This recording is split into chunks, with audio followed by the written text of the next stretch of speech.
And now Dr. Marwa Rushdy will talk about the recent updates in immunological markers for renal diseases. Dr. Marwa Rushdy, Assistant Professor of Clinical Pathology from Shams University. Welcome, Dr. Marwa.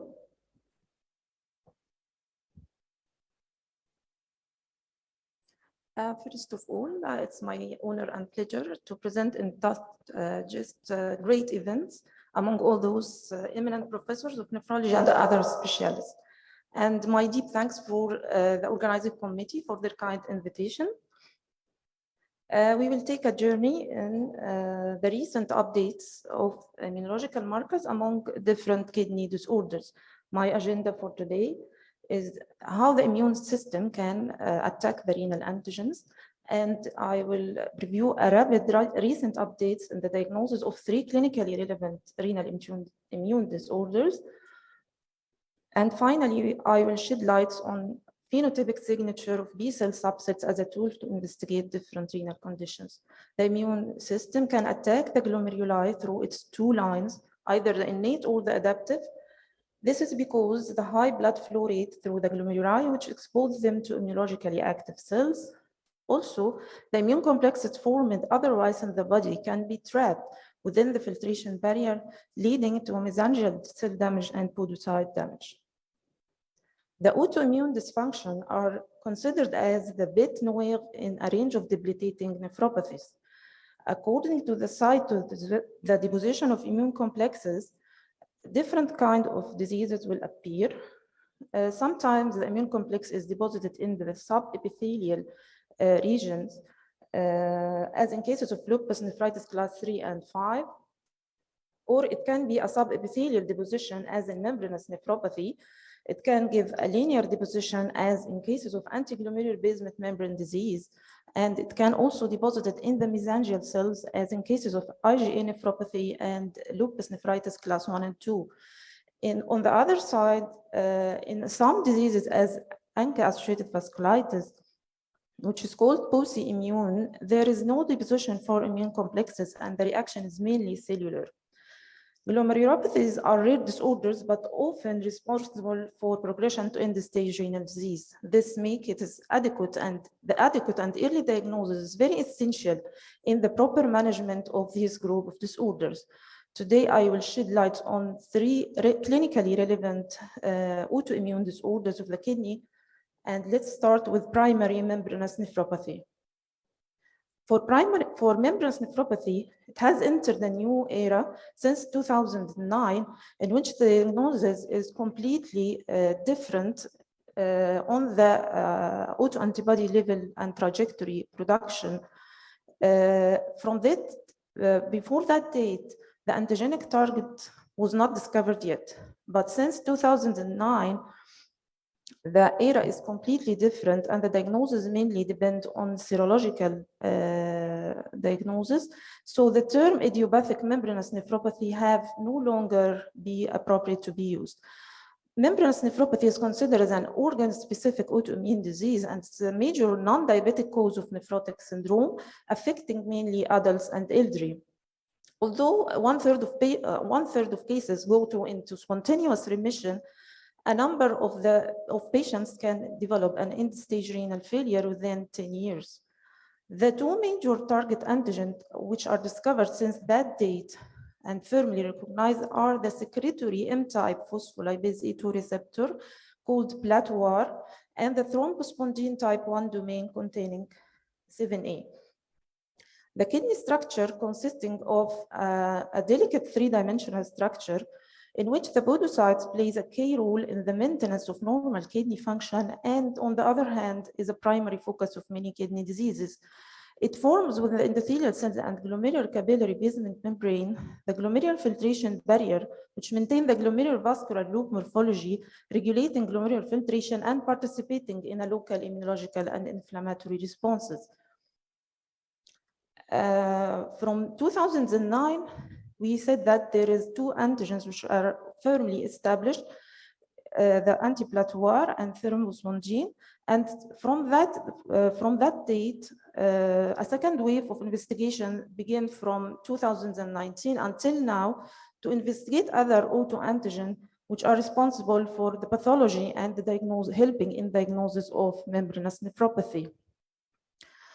As NIL1, protocadherin, exostosin 1 and 2, semaphorin, and NCAM. But all these antigens are still under investigation, hoping that in the coming few years it will be established. Scientists and researchers are aiming to establish a new diagnostic paradigm in the evaluation of membranous nephropathy, which likely to involve a full serological panel testing against these different antigens.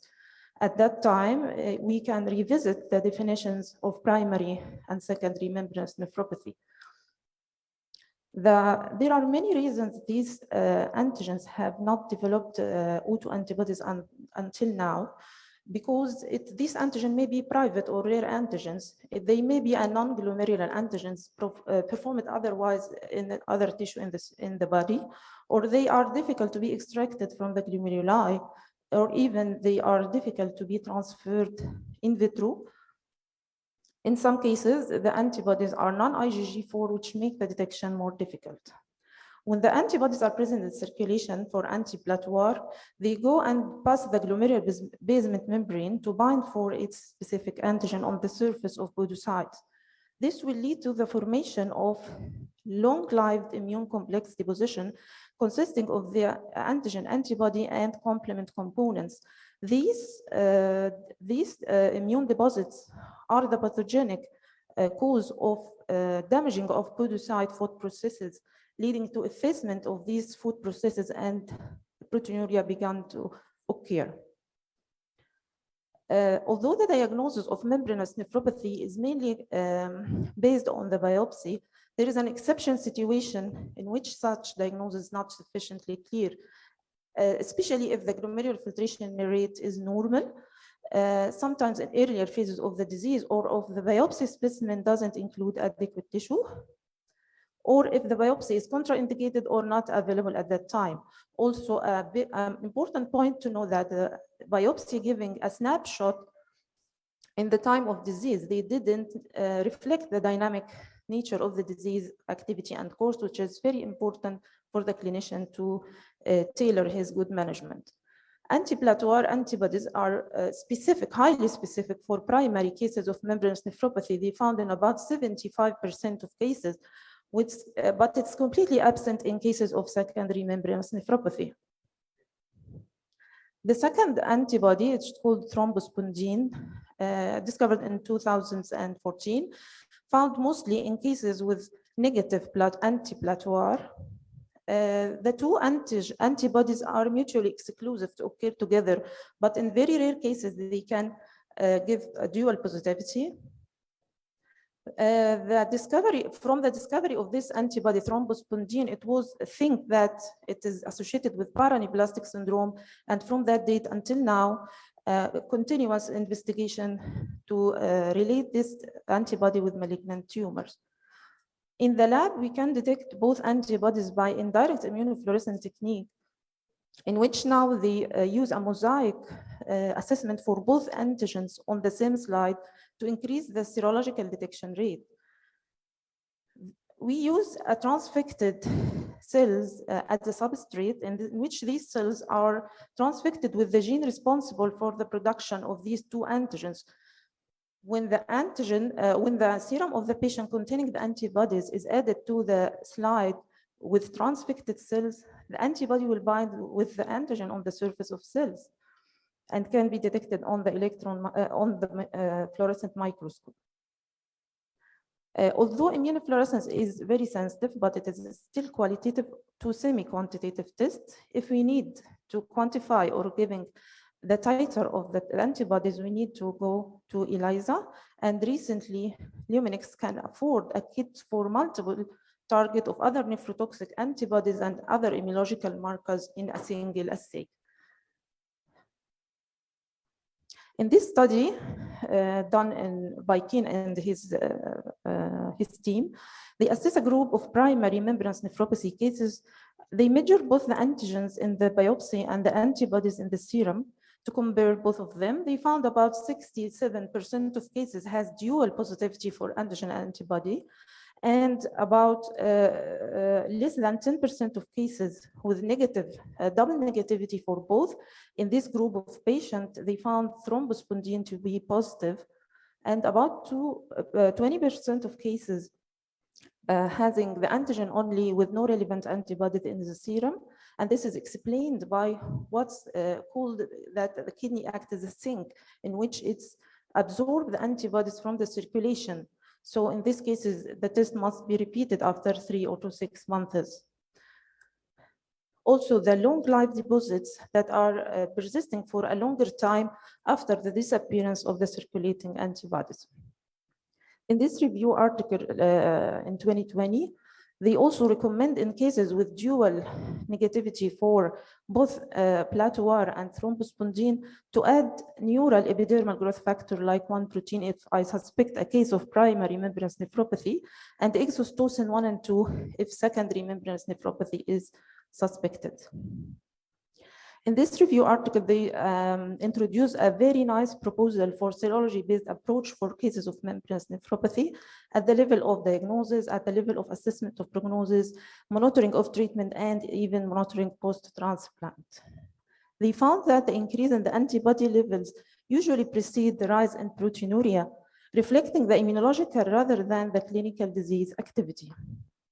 Also, in the disease resolution, the decrease in antibody levels being followed by a fall in proteinuria after time, even months, when the podocytes are completely regained their normal morphology and function. The measurement of antiplatoire antibody titer may also help to determine the remaining duration of the disease. If the titer is measured and it was increasing or stationary high, this indicates a clue for the clinician that these cases are highly risk cases which need an immune suppression treatment. On the other side, if the titer was declining, it gives a clue for the clinician that the patient is going to immunological remission. So the titer is very helpful for monitoring the disease and planning good treatment. If the titer goes negative with treatment, this is a good chance for this patient that the proteinuria will decline over the following months. And on the other side of the titer rise after treatment is stopped, there is a high chance of relapse. In post-transplantation settings, they found that also there is a high risk for relapse of the disease after transplantation if the antiplatoire antibodies was persistently found to be high during the first 6 months after transplantation. So measurement of these antibodies is necessary in the immune suppressive therapy, personalization and modification after transplantation. According to the KDIGO guidelines for clinicians in 2021, they recommend to do antiplatoire antibody for the diagnosis, and if it was positive and high with normal kidney function, no biopsy is recommended in these cases. And in the immunological monitoring during the management course, they also recommend to measure the antiplatoire antibodies at 6 months if they absent or present, or even if it's present with decreased low level. Each cases have its regimen for treatment, which is different from the other.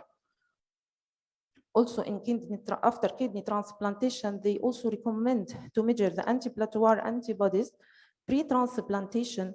If they are positive, it gives a high risk of recurrence, which reach to 50%. And this will also helping the clinician to manage the case properly.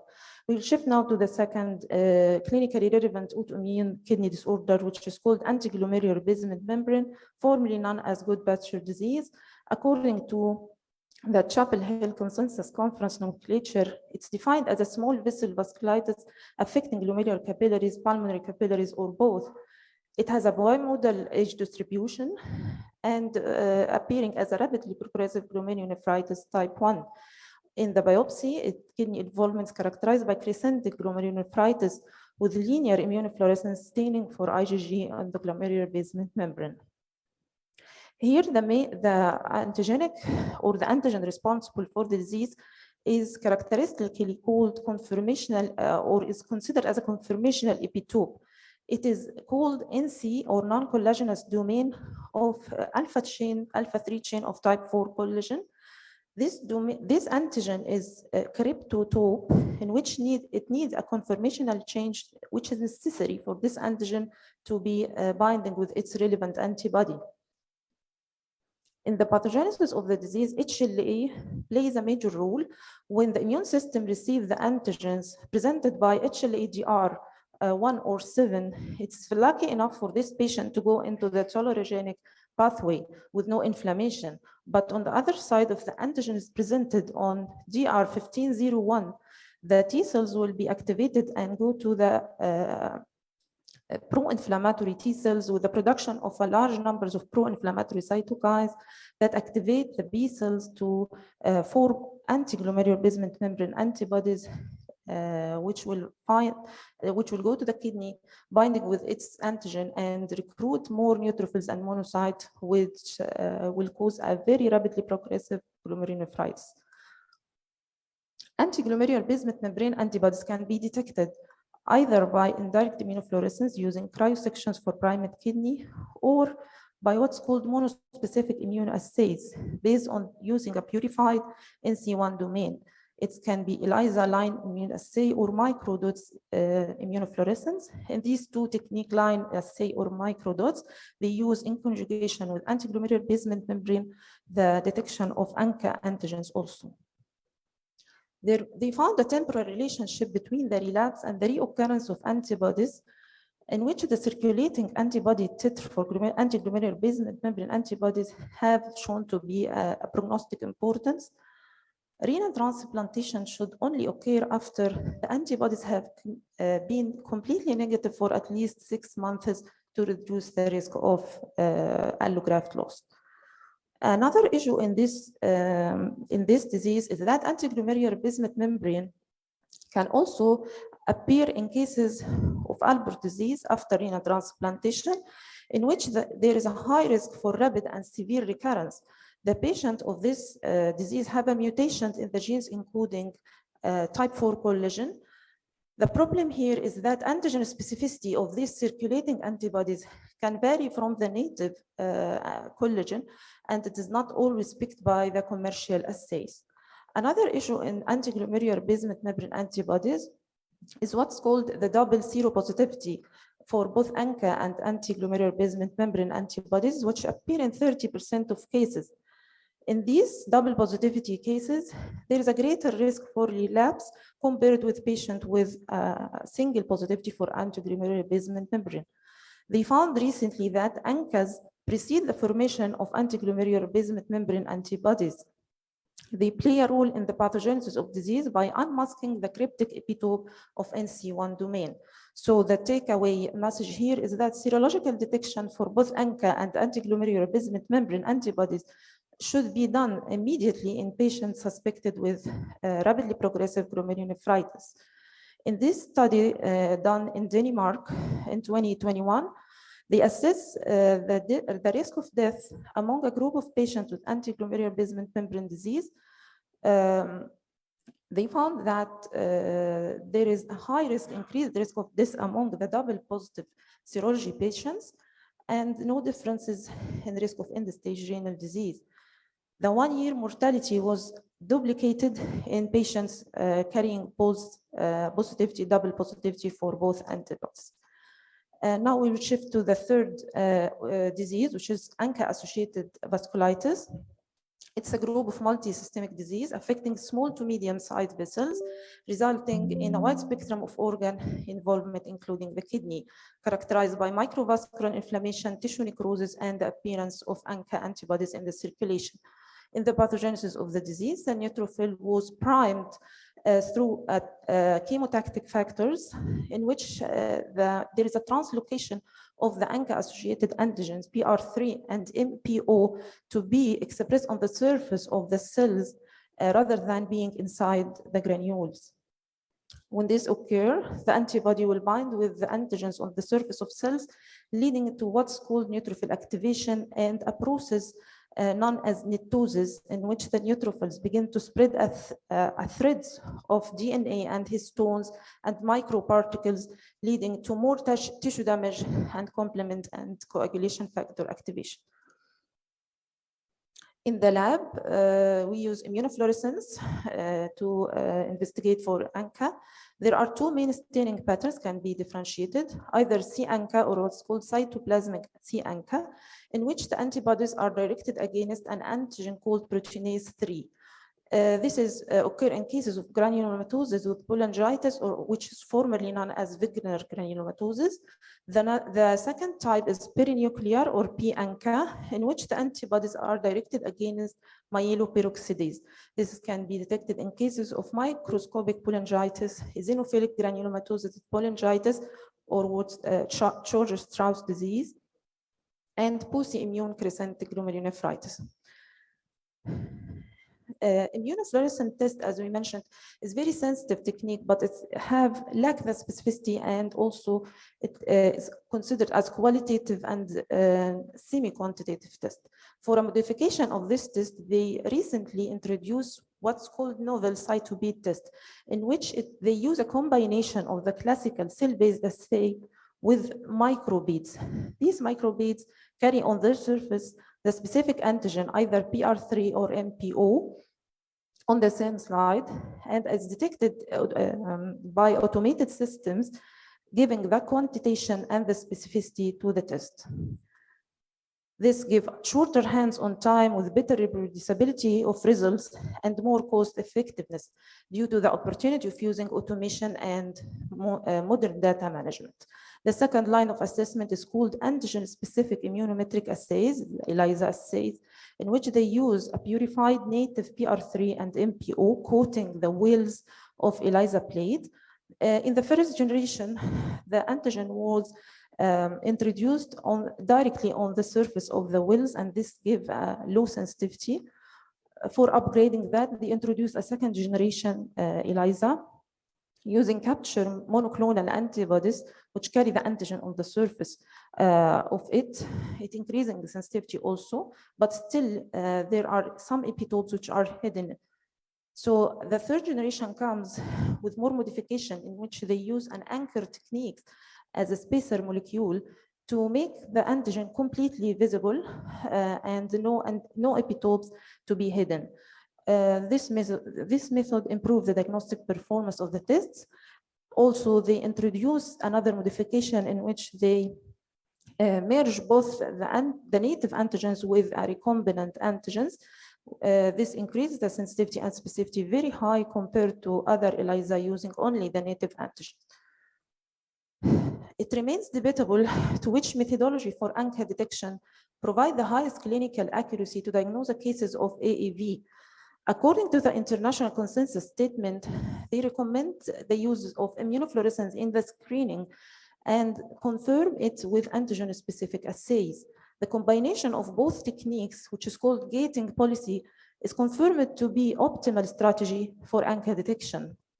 And the corresponding titer for ANCA is found to be associated with the activity of the disease, as it is cleared from this study done in Toronto in Canada in 2021. They assess ANCA status and other renal parameters among a group of patients with granulomatosis with cholangitis. They found that MPO ANCA positivity considered as an independent risk factor for relapse in this group of patients, with ANCA titer used in this group of patients is a better predictor for relapse and improving outcomes.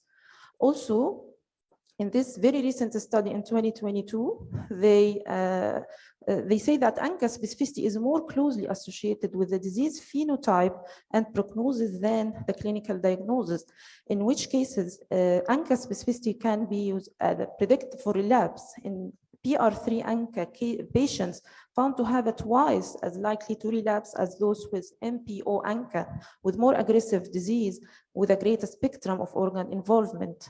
Also, for the phenotype of the disease, they found that the MPO ANCA has a kidney-limited disease without radiographic or histological proof of granulomatous inflammation.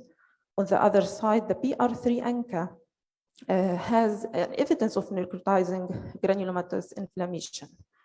The last issue in ANCA-associated vasculitis is what's recently developed is they found or they discovered a third antigen associated with ANCA called LAMP2, lysosome-associated membrane protein, on the surface of the renal microvascular endothelium. Which was supposed to have a role in the pathogenesis of renal disease associated with these cases, especially in children with more severe disease. It may have a play role as a predictive marker for renal outcome. In this study done on cases of pediatric ANCA-associated vasculitis in 2021, they compared the level or the titer of LAMP2 done by ELISA with a different renal matrices. They found that most of the should I continue or stop? ماشي.